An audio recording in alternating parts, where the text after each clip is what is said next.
Hi dears, welcome back. അപ്പോൾ ഇന്ന് തയ്യാറാക്കുന്നത് സ്ട്രീറ്റ് ഫുഡായ ബ്രെഡ് ഓംലെറ്റ് ആണ് കേട്ടോ. ഇതിൽ മെയിനായിട്ട് ഫില്ലിംഗ് ഒക്കെ വരുന്നതുകൊണ്ട് തന്നെ ചെന്നൈ ഓംലെറ്റ് എന്നാണ് ഇത് കൂടുതലായിട്ടും അറിയപ്പെടുന്നത്.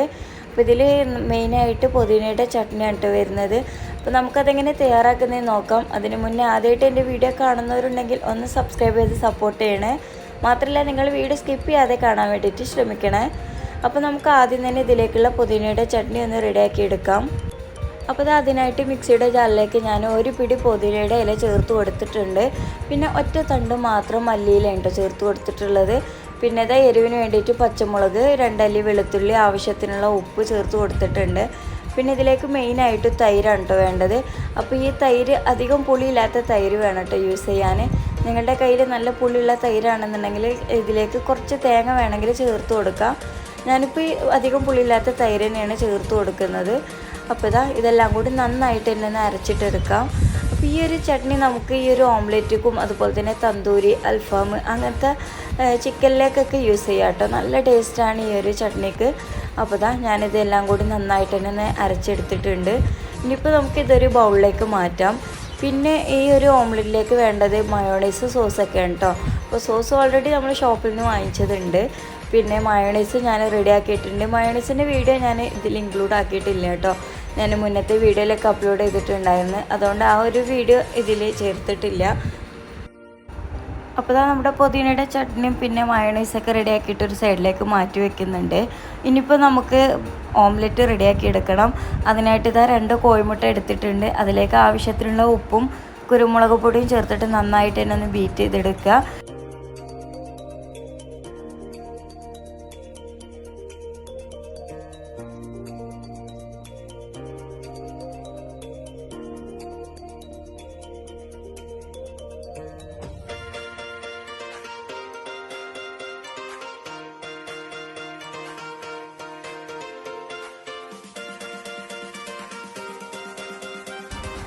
അപ്പോൾ നമ്മൾ ഓംലെറ്റ് റെഡിയാക്കി എടുക്കുകയാണ് കേട്ടോ. അപ്പോൾ അതിനായിട്ട് പാന് വെച്ച് അതിലേക്ക് കുറച്ച് ഓയിൽ ഒഴിച്ച് കൊടുത്തിട്ടുണ്ട്. അത് മൊത്തത്തിലൊന്ന് സ്പ്രെഡാക്കിയിട്ട് നമ്മൾ ബീറ്റ് ചെയ്ത് വെച്ചിട്ടുള്ള കോഴിമുട്ടയുടെ മിക്സ് ഇതിലേക്ക് ഒഴിച്ചു കൊടുക്കുക. എന്നിട്ടിത് മൊത്തത്തിലൊന്ന് സ്പ്രെഡാക്കി കൊടുക്കുന്നുണ്ട്. പിന്നെ ഇത് ഒഴിച്ച് കൊടുത്തതിന് ശേഷം നമ്മളിത് ലോ ഫ്ലെയിമിൽ വെക്കുക കേട്ടോ. കാരണം നമുക്കിതിലേക്ക് ബ്രെഡൊക്കെ വെച്ചിട്ട് ബാക്കി ഫില്ലിങ്ങും കാര്യങ്ങളൊക്കെ വെച്ച് കൊടുക്കാനുള്ളതാണ്. അതുകൊണ്ട് ഇത് ഒരു ഹാഫ് വേവ് ആകുമ്പോൾ നമുക്ക് ഇതിലേക്ക് 2 സ്ലൈസ് ബ്രെഡ് വെച്ച് കൊടുക്കുക.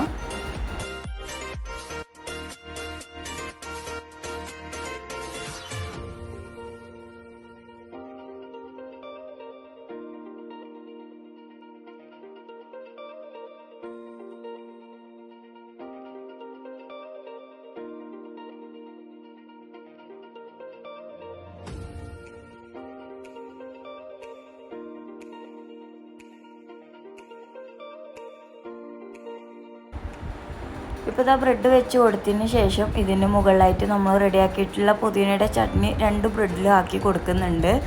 എന്നിട്ട് ഇതിൻ്റെ മുകളിലേക്ക് മയോണൈസ് സോസൊക്കെ ആക്കി കൊടുക്കുക.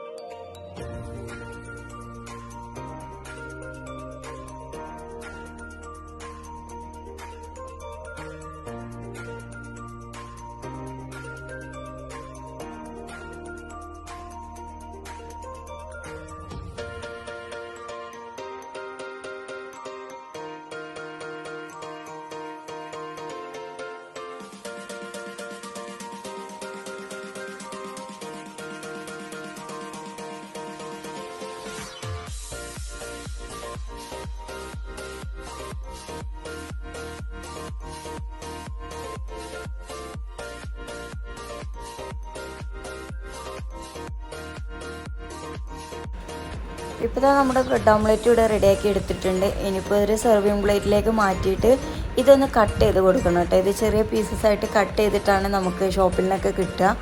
അപ്പോൾ നമ്മൾ ആദ്യം തന്നെ ഇതുപോലെ കട്ട് ചെയ്തിട്ട് ഇതിലേക്ക് കുറച്ചും കൂടി മുകളിലായിട്ട് മയോണൈസ് സോസൊക്കെ ആക്കി കൊടുക്കുക.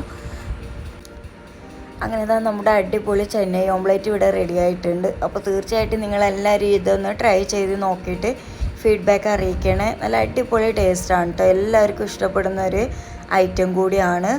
അപ്പോൾ ഇത് നമുക്ക് ഡിന്നറിൻ്റെ സമയത്താണ് കേട്ടോ ഞങ്ങളിത് റെഡിയാക്കിയിട്ടുള്ളത്. അപ്പോൾ ഇത് കഴിച്ചാൽ തന്നെ അത്യാവശ്യം നല്ലോണം വയറൊക്കെ ഫില്ലാകും.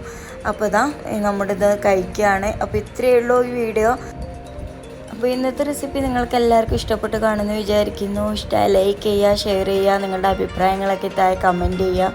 അതുപോലെ തന്നെ സബ്സ്ക്രൈബ് ചെയ്യാതെ കാണുന്നവരുണ്ടെങ്കിൽ ഒന്ന് സബ്സ്ക്രൈബ് ചെയ്ത് സപ്പോർട്ട് ചെയ്യണേ. അപ്പോൾ അടുത്ത റെസിപ്പിയുമായിട്ട് നെക്സ്റ്റ് വീഡിയോയിൽ കാണാം. അതുവരേക്കും എല്ലാ കൂട്ടുകാർക്കും ബൈ. Thank you.